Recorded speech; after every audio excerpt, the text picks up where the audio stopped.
Essa é a série Presbiterato Bíblico e hoje nós estaremos abordando uma importante passagem do Novo Testamento a respeito das motivações com as quais os presbíteros devem exercer o pastoreio, o aconselhamento, a orientação do rebanho. Eu me refiro às orientações do apóstolo Pedro na sua primeira carta, no capítulo 5, dos versos de 1 a 5. Ali nós encontramos orientações preciosas, instruções voltadas para os presbíteros das igrejas da Ásia.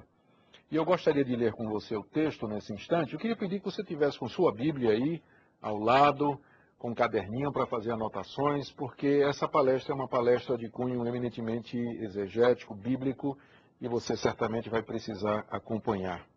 Então, em primeiro lugar, vamos ler o texto, primeira carta de Pedro, capítulo 5, do verso 1 até o verso 5. Rogo, pois, aos presbíteros que há entre vós, eu presbítero como eles, e testemunha dos sofrimentos de Cristo, e ainda coparticipante da glória que há de ser revelada.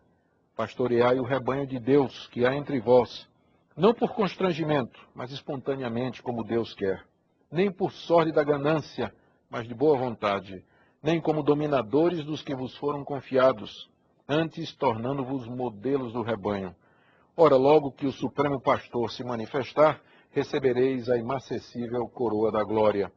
Rogo igualmente aos jovens, sede submissos aos que são mais velhos. Outrosim no trato de uns com os outros, cingi-vos todos de humildade, porque Deus resiste aos soberbos, contudo, aos humildes concede a sua graça. Aqui nós temos então as instruções do apóstolo Pedro aos presbíteros de 5 províncias da Ásia. Deixe-me fazer algumas observações preliminares antes de entrarmos na análise desse texto. Em primeiro lugar, é bom lembrarmos que Pedro escreveu esta carta a cristãos que estavam sendo perseguidos. Era um momento de muita dificuldade para a igreja. Naquele tempo, ser cristão não estava em moda como está hoje, quando nós vemos as pessoas aderindo a algum tipo de evangelicalismo, até por moda ou porque é alguma coisa aceitável. Mas ser cristão naquela época representava pagar um preço. Os cristãos eram perseguidos por vários motivos. Em primeiro lugar, se dizia que eles eram ateus, porque eles não criam nos deuses. Eles criam apenas num Deus, que era o Deus revelado em Cristo Jesus, o Deus do cristianismo. Numa terra onde todo mundo tem muitos deuses, quem acredita num só é considerado como ateu. E vários dos escritos daquela época se referem aos cristãos como sendo ateus. Tem um escritor romano que reclama que os cristãos não creem nos nossos deuses. Imagina só. Outro motivo para a perseguição é que os cristãos eram considerados como péssimos cidadãos, porque eles não se dobrariam diante da imagem de César. Na mentalidade pagã, o Estado e a divindade do César eram uma coisa só. Mas o cristão fazia diferença. Ele adorava somente a Deus, embora prestasse obediência às autoridades civis. Mas para os pagãos, não se curvar religiosamente diante de César significava ser um mau cidadão. Por isso os cristãos eram também perseguidos.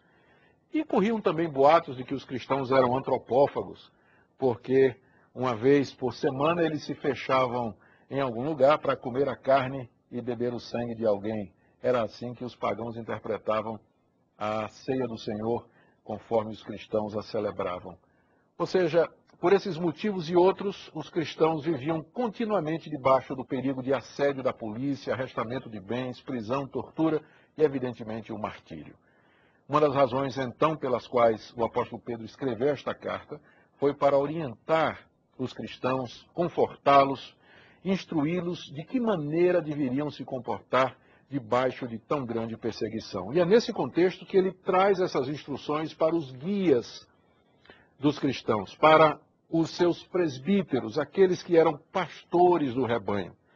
Daí, quando nós entendemos que é nesse contexto que vêm estas orientações, nós percebemos a importância do presbiterato. Porque no momento de dificuldade, de perseguição e de angústia, as ovelhas olham para os pastores em busca de esperança, em busca de orientação, em busca de conselho e em busca de consolo. E é no momento assim de grande dificuldade, de angústia e de tensão que o papel do presbítero como pastor se ressalta, ganha relevo e destaque e merece, então, o nosso estudo e a nossa compreensão e a nossa análise. Por isso que essa série a respeito do presbiterato bíblico, para mim, é um dos trabalhos mais relevantes e importantes para a nossa igreja hoje, que também vive um momento difícil em que os cristãos sofrem com problemas de toda a ordem, social, de discriminação, problemas financeiros e uma série de outros problemas que são peculiares à nossa sociedade e à cultura na qual nós estamos inseridos. Uma segunda observação que eu queria fazer é que essa carta ela foi dirigida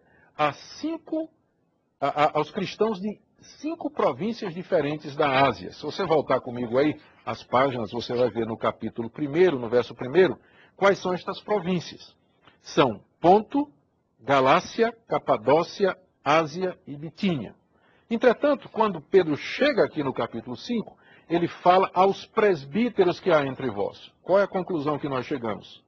Que o sistema de governo presbiterial já havia se consolidado e espalhado pelo cristianismo, a ponto de haver presbíteros, de Pedro poder se referir ou se dirigir aos presbíteros de igrejas espalhadas em 5 províncias do Império Romano. Ou seja, desde cedo, a ideia e o conceito de que as igrejas locais, independentemente do local em que elas se encontram, elas devem ser regidas, guiadas e pastoreadas por um grupo de presbíteros, essa ideia nós encontramos já nos primórdios do cristianismo. Era uma ideia que cedo se espalhou e se tornou a forma de governo padrão e autorizada das congregações e das igrejas locais. Há uma observação a mais que eu gostaria de fazer aqui, é notar a conexão que existe no verso 1 com tudo que vem antes.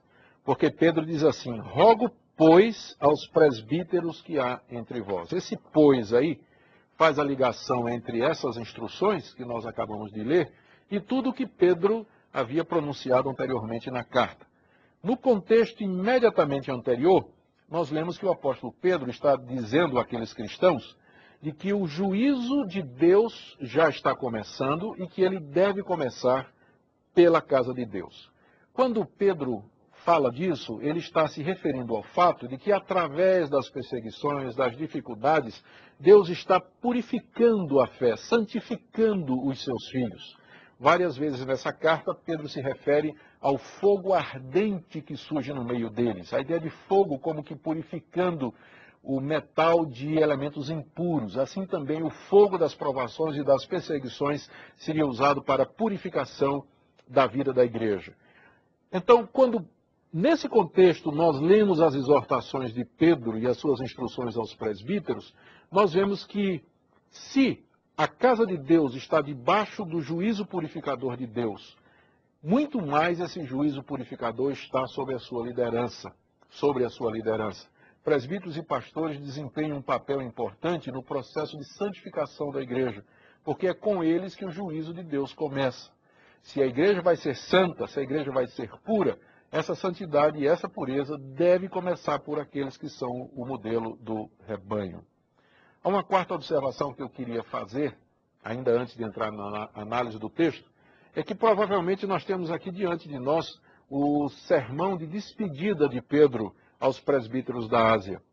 Porque, segundo os cálculos mais aceitos, essa carta foi escrita por volta do ano 63 depois de Cristo, e mais ou menos no ano 65 o apóstolo Pedro é morto debaixo da perseguição iniciada por Nero. Então aqui quase que nós temos o seu último testamento, ou suas últimas palavras dirigidas aos cristãos e aos presbíteros da Ásia, o que faz com que elas ganhem também um peso muito grande. É claro que depois desta carta, ele ainda escreveu a sua segunda carta, só que nessa segunda carta ele não traz orientações para os presbíteros. Aqui nós encontramos estas orientações. E uma última observação preliminar é a maneira como Pedro procura se identificar com os presbíteros a quem ele traz essas instruções. Tem uma referência curiosa aí no verso 1, que ele diz assim, rogo, pois, aos presbíteros que há entre vós,